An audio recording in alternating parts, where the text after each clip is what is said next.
And also, we are getting information that Sheikh Hasina is in fact speaking. Let's listen in to what's being said. When we lost all my family members, so the then Prime Minister, she gave us shelter in India. Beside that, you see, this two countries, we are neighbor, close to neighbor, and I always give importance and priority to friendship with our neighboring country, because I feel that this friendship will give us, it is not only leadership, no, it is for the people. So our priority definitely will be to bring good wishes and goodwill to the Indian people and the Prime Minister, President. You have new elected President also, and how to improve our business, trade, and our bonds. That is important. And my visit, it is important, and I really, thanks to Prime Minister Modi and also your Honorable President, both of them visited Bangladesh. When we are celebrating our Father of the Nation birth centenary and also our independence, 50 years of our Independence Day, and our friendship with India.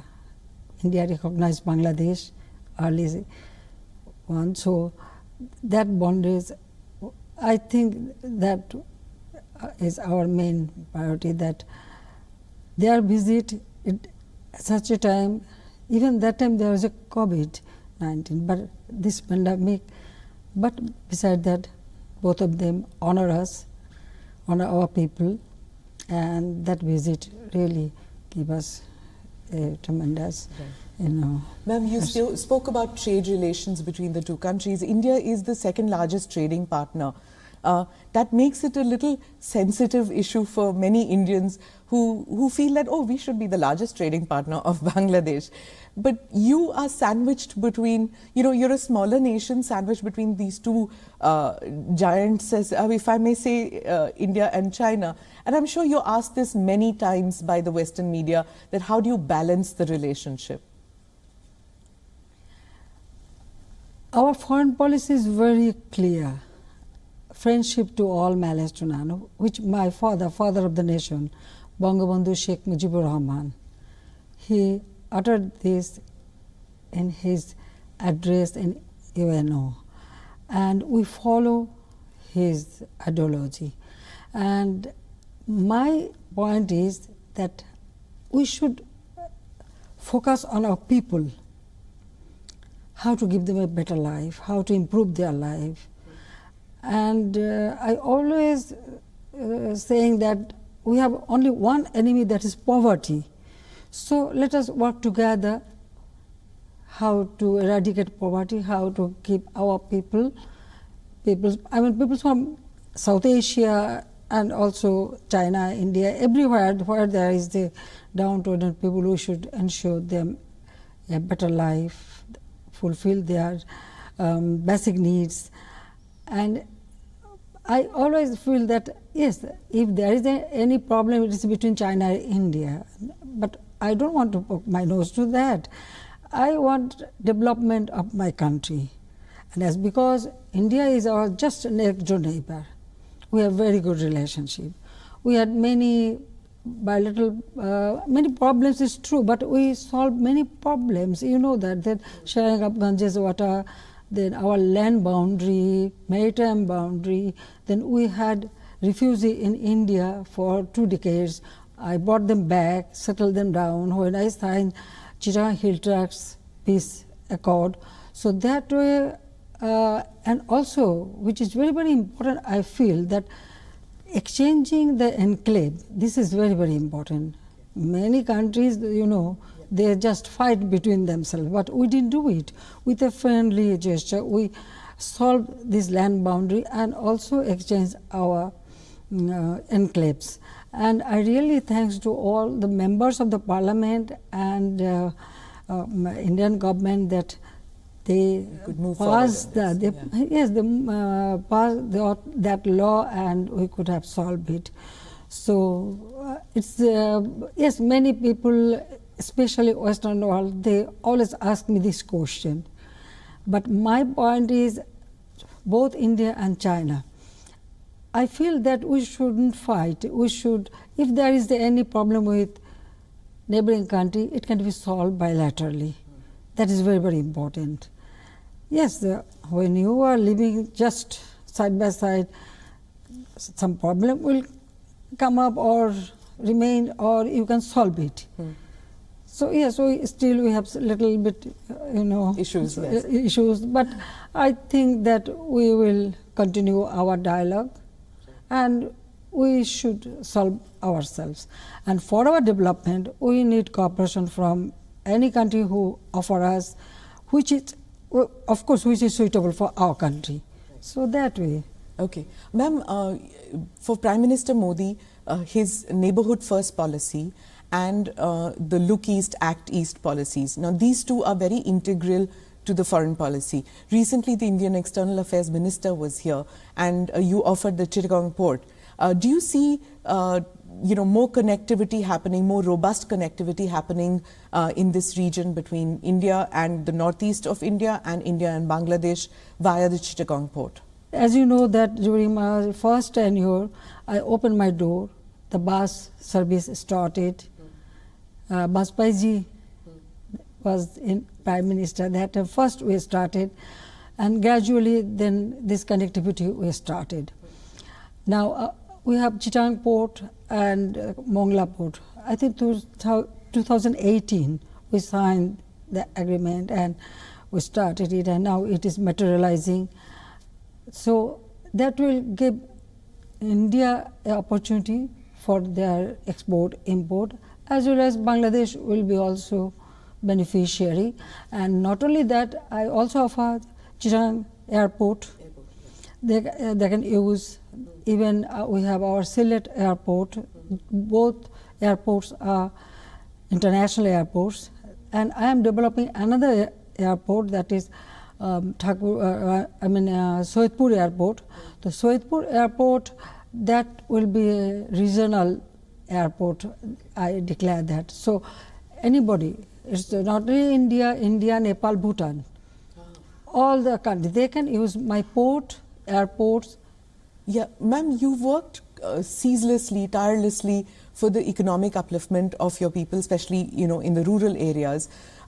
In India, many are seeing that the SIPA, that is this Comprehensive Economic Partnership Agreement, if that fructifies, it will improve the economic conditions, the industry in your country, and improve, even for the urban population, it will improve the conditions. Do you see SIPA fructifying in this visit of yours? We'll discuss this matter, how to materialize it properly, and then definitely I feel there's any kind of cooperation that will enhance our relationship, and also economically people will be beneficiary. I'm going to move in the same line. You have gone through so much of trauma in your personal life. Your family was assassinated. While many of us remember that phase of the 70s and 80s, there are many young Indians who are not aware. Ma'am, in your own words, could you tell me what you faced in those years?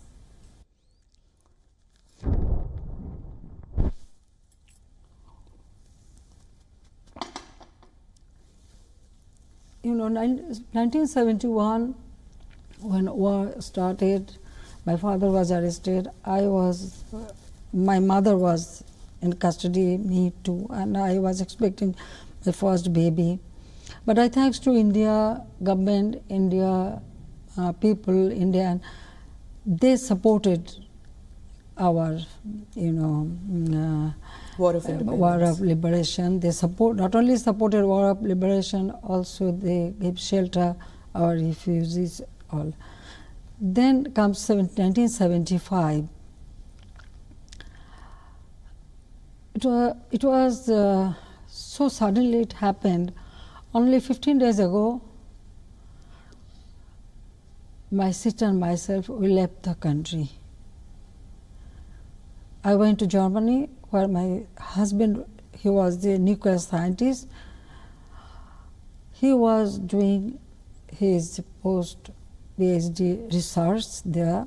So we just went there just for few days, couple of months. But suddenly... I'm sorry to interrupt. What was your last meeting with your father before you left? It is 30th July. You remember that clearly? Yeah.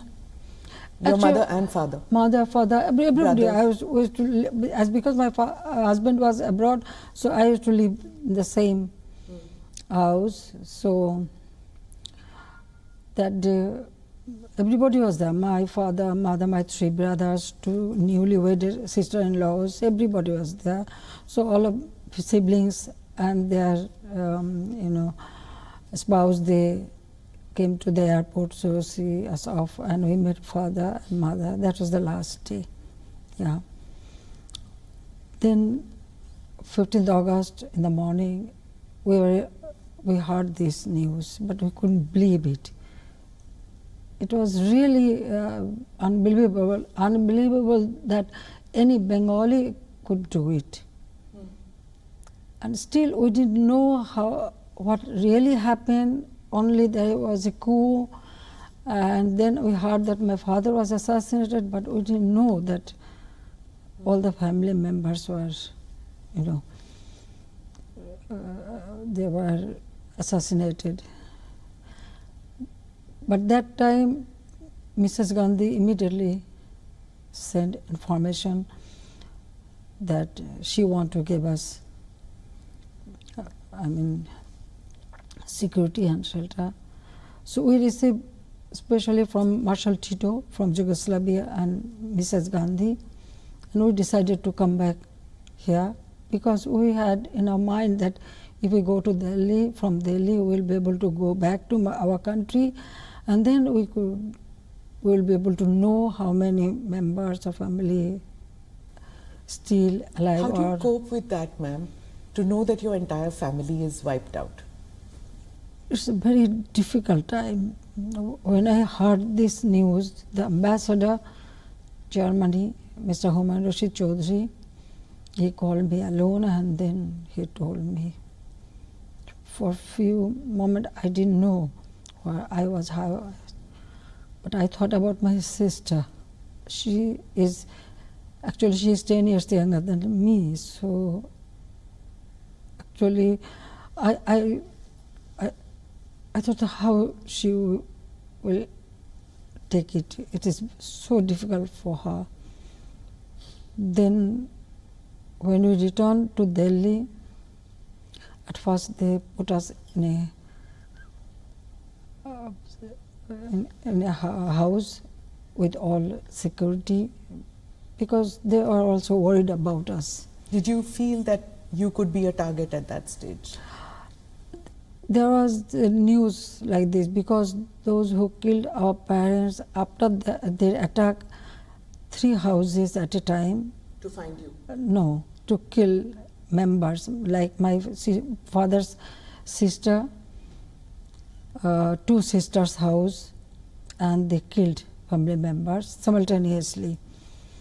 How many members were killed, ma'am?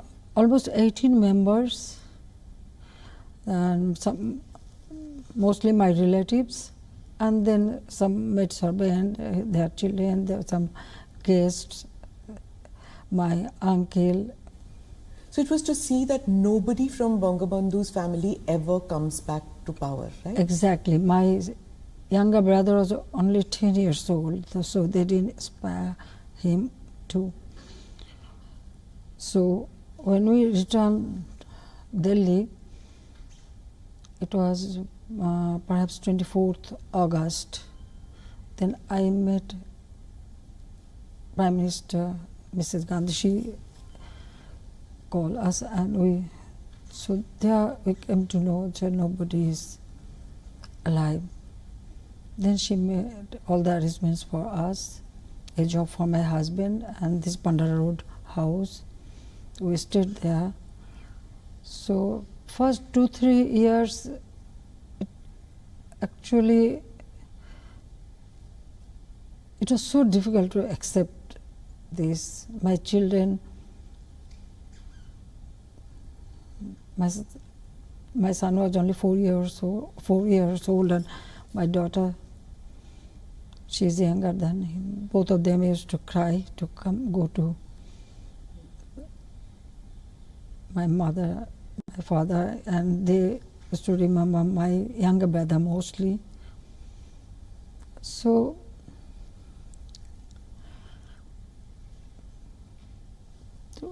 but then gradually we have, and well, as because I have children, my sister is there, so this sorrow, pain, it was very difficult, but still we have, well, we have to think what to do. We should do something. We cannot live like this. And this crime not only killed my father, also they changed the ideology of our liberation war. Everything just one night, everything just changed. And those killers, they are haunting us. That they are trying to find out where we are. So when we live in Pandara Road, even we couldn't. Our name was changed. In Delhi, in Pandara. In Delhi, yeah. So you lived under a different name also. Different name. Okay. And it is so painful that you cannot use your own name, own identity. Yes, yeah. I can imagine.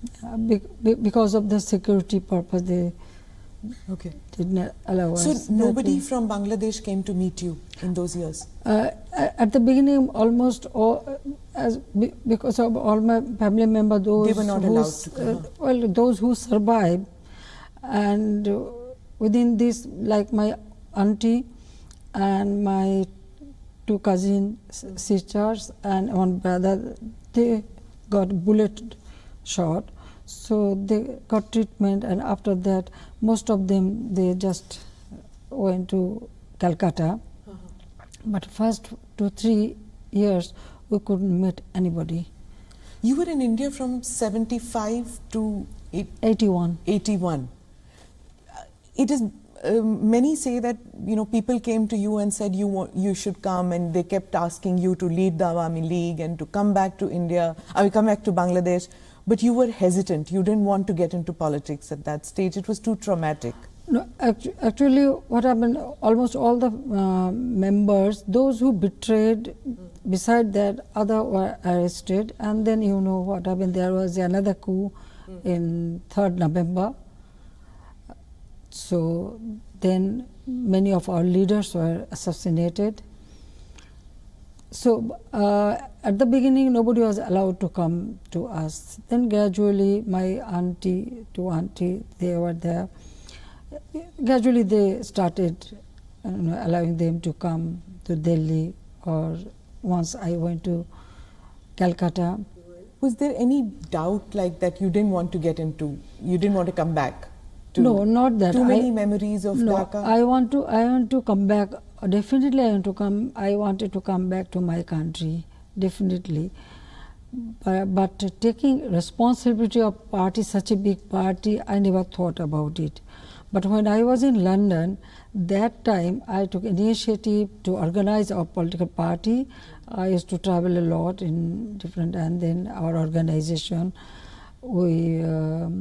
I work with our local in London. There are a very big community, the diaspora. I work with them and organize political party. And their first time I appear before people, I address a public meeting in York Hall, 16th August 1980.